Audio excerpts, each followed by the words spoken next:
and welcome back to the Sunday special episode of the U Up podcast. I'm Jordana Abraham. And I am Jared Fried. It is so good to be back here with you, Jordana. How are you? What's going on? We love a Sunday special. Always a pleasure.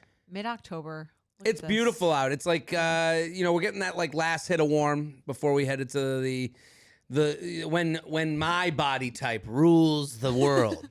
When you get layer season, I really crush it styling wise. Well, this year did it well because they had like a week of straight rain. Yeah, and like we coldness. hated it. It affected people in this area. Yes, it was. I mean, it was a little depressing. A lot. Yeah, it was like very dark, very rainy for a very long time. And now, I feel like I appreciate this resurgence of like some summer weather, right? Because it's been so shitty. I'm with you. Totally get what you're saying because sometimes it's like enough already. Right. You're like, it's hot. No, I'm done. Give me exactly. They give you a taste. Right. Of shitty times. They showed us. They made us hug these days a little bit, tighter. Yeah. It's been kind of a pleasure to be in New York this past week with how nice it's been. But how are you? What's we discussed your new home. Yes. You got a firsthand look. Yeah. That's about the home is just taking up a lot of my space, my mental energy. The headspace. Yeah. I want to just let people know it's Sunday.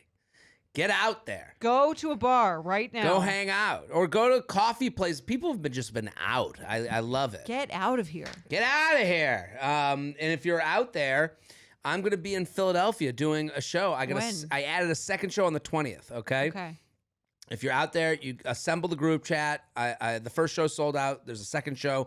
Fillmore Theater, big, historic, fun theater. Get there. I'll be out. Come on.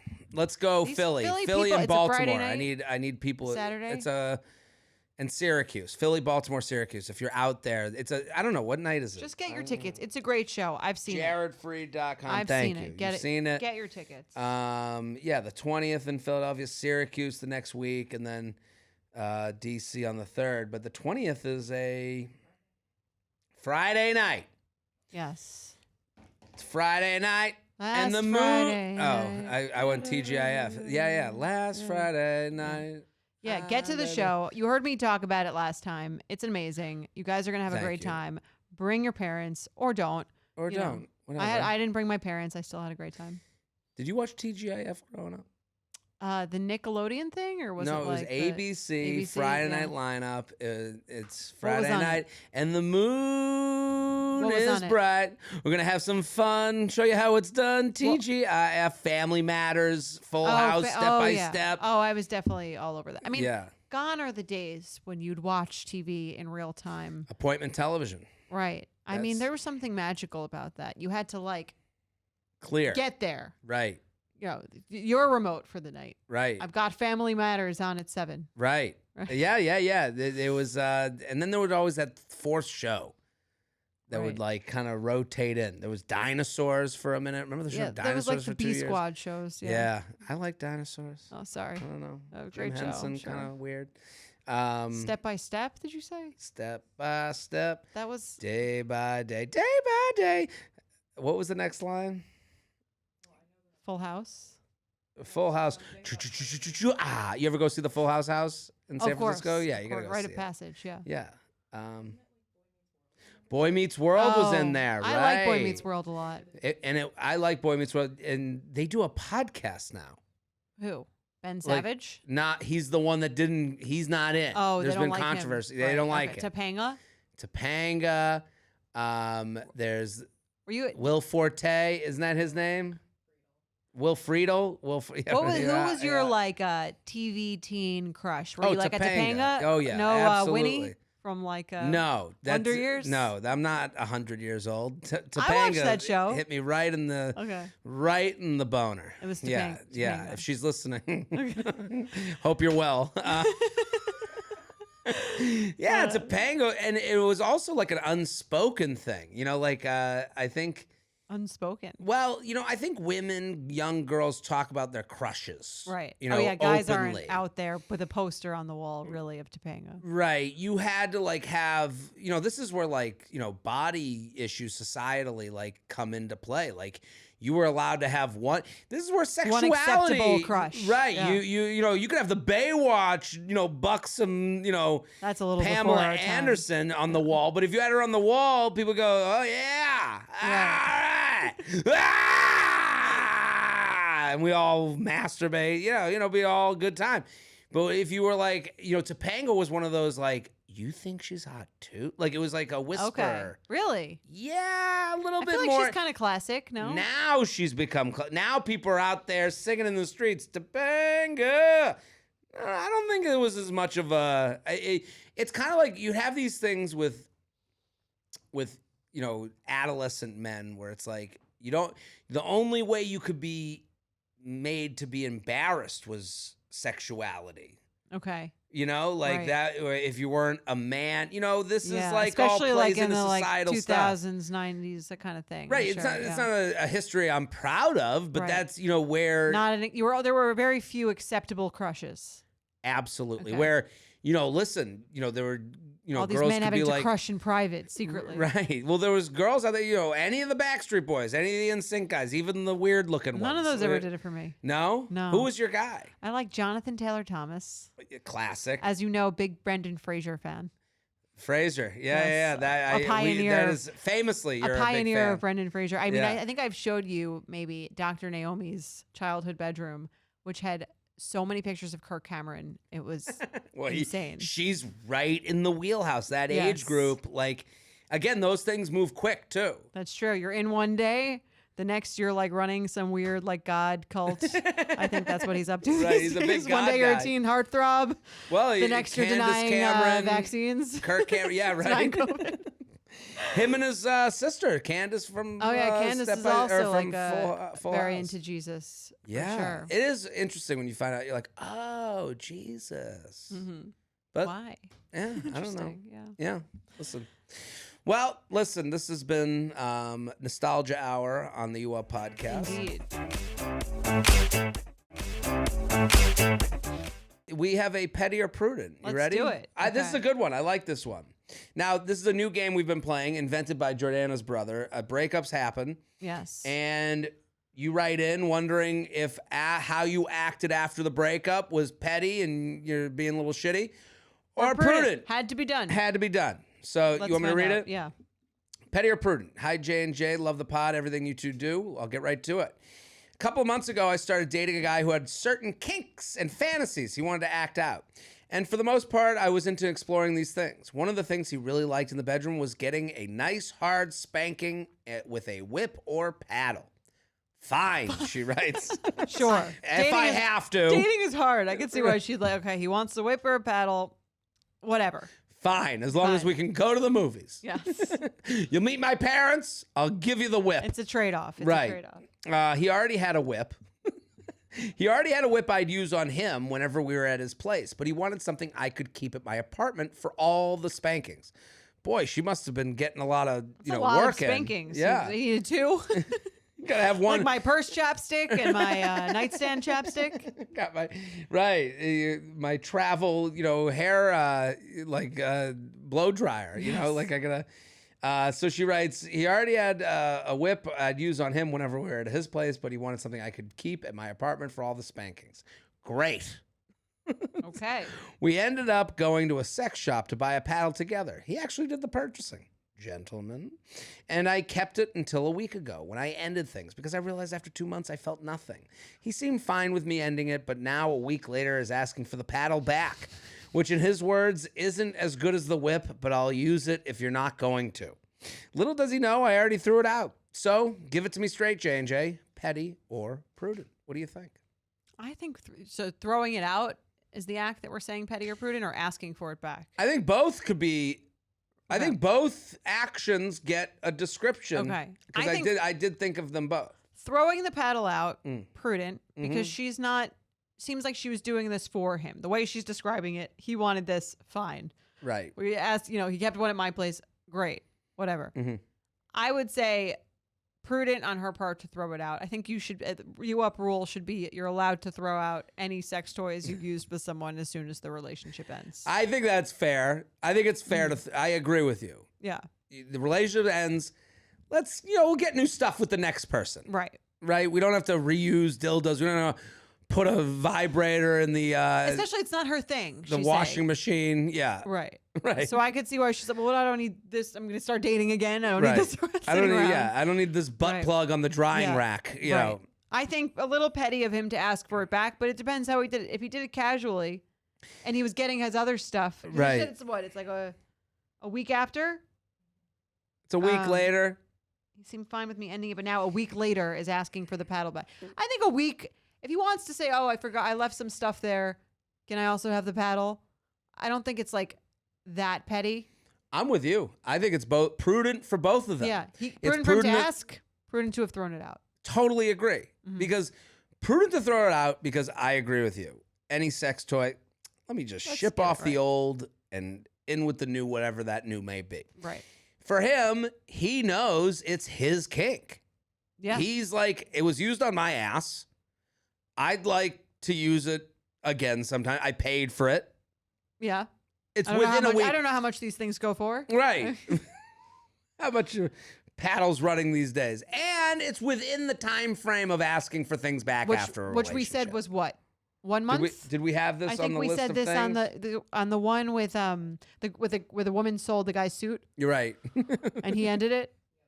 I think we said about a 1 month. 1 month to get your stuff back. Yes. And I think we said 1 month if you got broken up with, 1 week if you were the breaker-upper. So he got broken up with. Yep. He's got a month. It's within the time frame. Mm-hmm. He asked. She threw it out. A little uncomfortable. But I think they should both just move on. Right. And it wasn't inside of her. I think that's a big part that we should be acknowledging here. That's fair. It wasn't like these are like what are those balls that people put in? What are they? Benoit balls?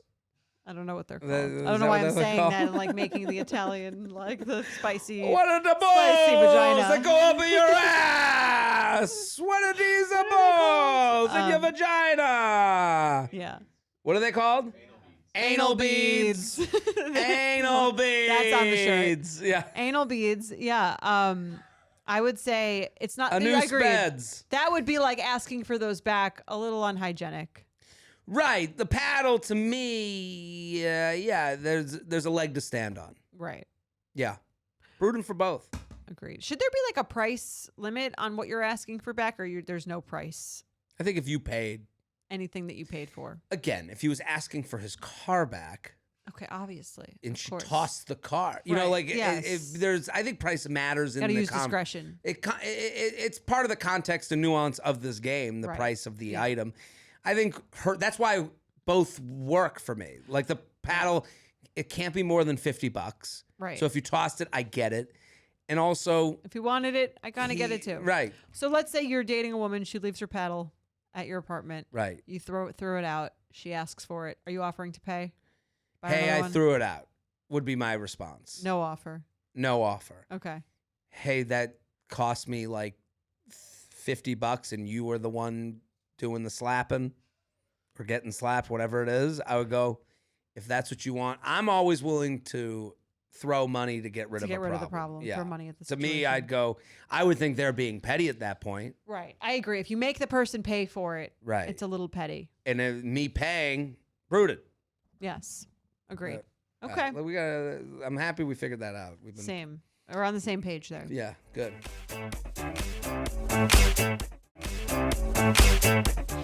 Okay. Right. Let's do an email. Okay. Hi, J and J. Love you guys. How you always jump right into the emails and the way you offer empathy and perspective on all emails. I've noticed I have a specific pattern with dating apps, and I need your advice about how I could change my dating approach. I've been single for a few years and dating unseriously while finishing my master's and switching careers. I'm more settled now as a 31-year-old high school teacher. I'm ready to start dating seriously, and using the apps is my best bet. I've explored some loose connections in the past, and none of them have panned out. The problem I'm working to solve is the pattern I have with the apps. All right, this is a 10-step pattern. You ready? Buckled in? She's got a number. This is a school teacher. Yeah. Right. 1, I feel lonely. 2, I download the apps. 3, I get excited and start combos with way too many people. 4, I get overwhelmed at the number of likes and matches and avoid or forget to reply. 5, or I have so much other stuff going on that I deprioritize dating. 6, too much time goes by to rekindle anything. 7, I feel bad for forgetting, then get kind of desperate to meet in person because if I meet in real life, it becomes real and I'll remember to reply and be motivated too. 8, I feel embarrassed. 9, I delete the app. 10, a couple months later, I feel lonely and repeat the cycle. Also, I have ADHD and was diagnosed like 3 years ago. That's not an excuse, but it might help explain this pattern. So what do you think? Have you all experienced or heard about this type of cycle before? I really want to break out of it and start meeting up with people without talking for too long on the apps. I switched up my responses so they lead towards dates. Hinge is my favorite app, but are there others I should be trying? What might be a good way for me to focus on dating more seriously and to use the apps to my advantage? Do I need to tell people about my ADHD to let them know about my replying tendencies? Thank you for all you do. Sincerely, a distracted bitch. Great email. Yeah.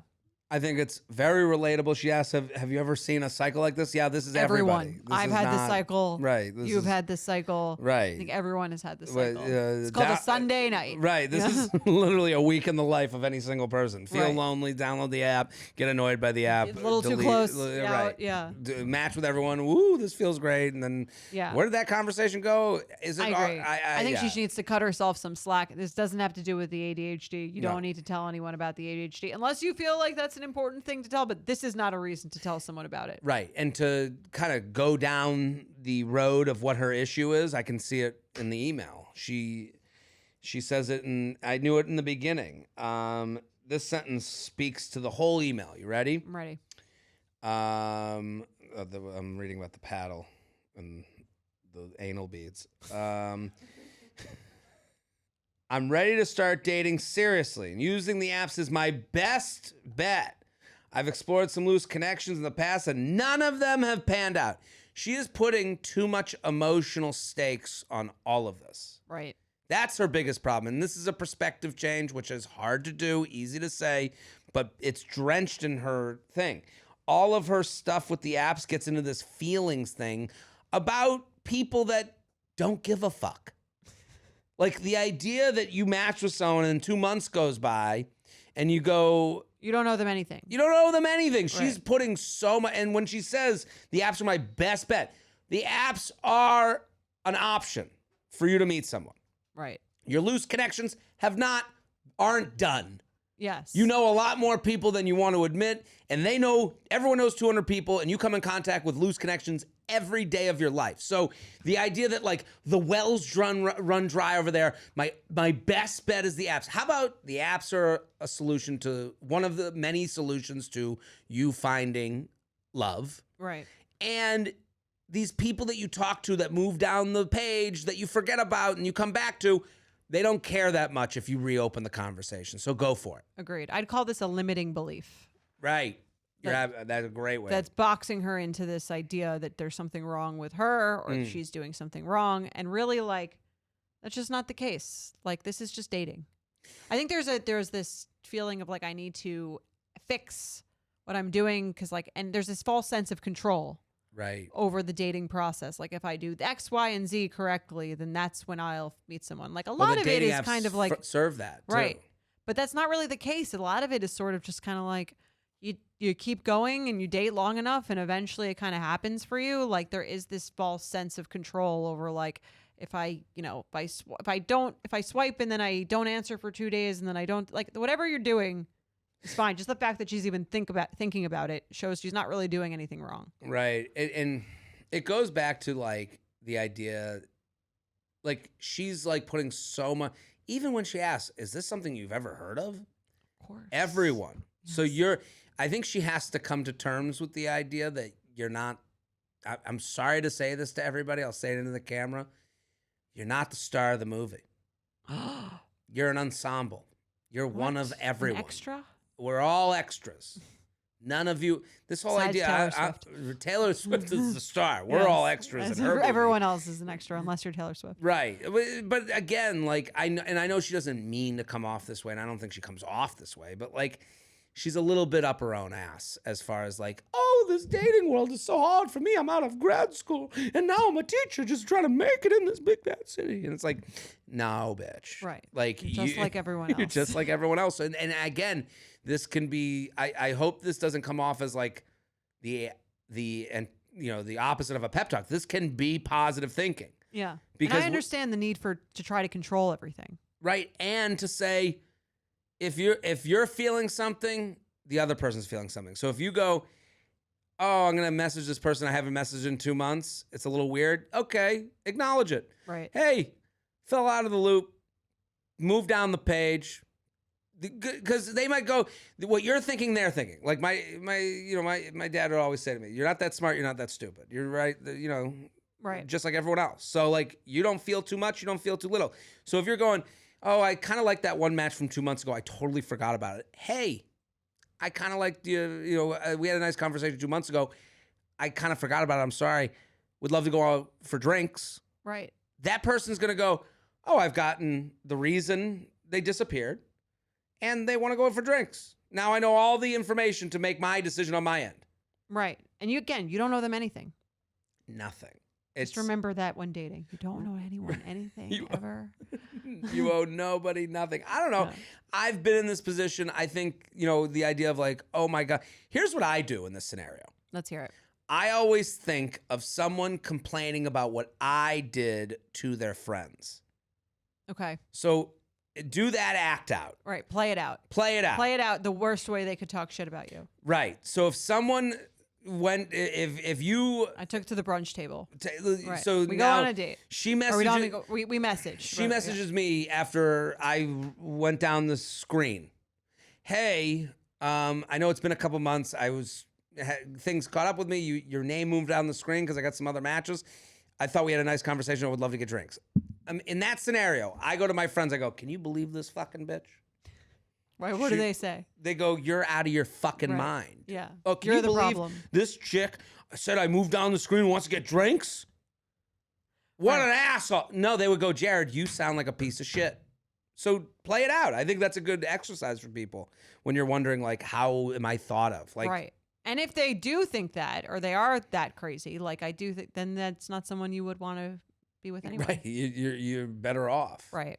Because everyone does this, and anyone who's been dating for like a minute knows exactly what you're talking about. Right. And she, I haven't dated in like years, and I remember that feeling exactly of the Sunday night. Oh my God. Delete and the delete, re-download, yeah. The excitement. Right. The excitement, and then the fuck this. The people you matched with before. It's a little awkward. Right. Why are we matching again? Why are we both still here? Right. If I didn't want to go out before, what makes it? Why would this be exciting for me now? The funny thing I remember being like, you'd have a friend who was like newly single on the apps, and then they'd send you a picture of someone they matched with, and you'd be like, yeah, I matched with that guy like 4 times already. You think this guy is new here? Right. I've had Josh. Right. Sending it to you like it's like a new Halo Top flavor. Right. I've had it. Not as cute in person. Right. He's way shorter. It's very funny. There's always, there's the wide-eyed enthusiasm. There's the miserable person who's been there for a while. Exactly. Been there, done that. And that's most of us. So right. Again, everyone's gone through the spectrum of who's on these apps. You're just like everyone else. But that's good luck. You're not unique at all. Yes. That's the moral of this lesson. That should be the title. Jordana, we solved dating again. I'm proud of us. This is one of our bite-sized Sunday specials. Send it to a friend. Put it on your story. And you know what? Write a nice review on Apple Jordana reads them all. I read them all. Sometimes they're nice. From the west wing of her new home. She's there. In the open bathroom. She's on the toilet. Yes. No walls. Just hurting my own feelings. Or not. No, but you guys write some great reviews. And I like reading them. So write them. You heard it here first. Write the reviews. Yes. We solved dating again. Jordana, thank you. Bye, everybody. Goodbye. Bye. The You Up podcast is produced by Jorge Morales-Pico, Sean Kilby, and Candice Maniga. Editing by Jorge Morales-Pico and Shannon Sassone. Social media by Candice Maniga. Guest booking by Ali Friedlander. Be sure to follow @u.up.podcast on Instagram and send us your emails to uup@betches.com.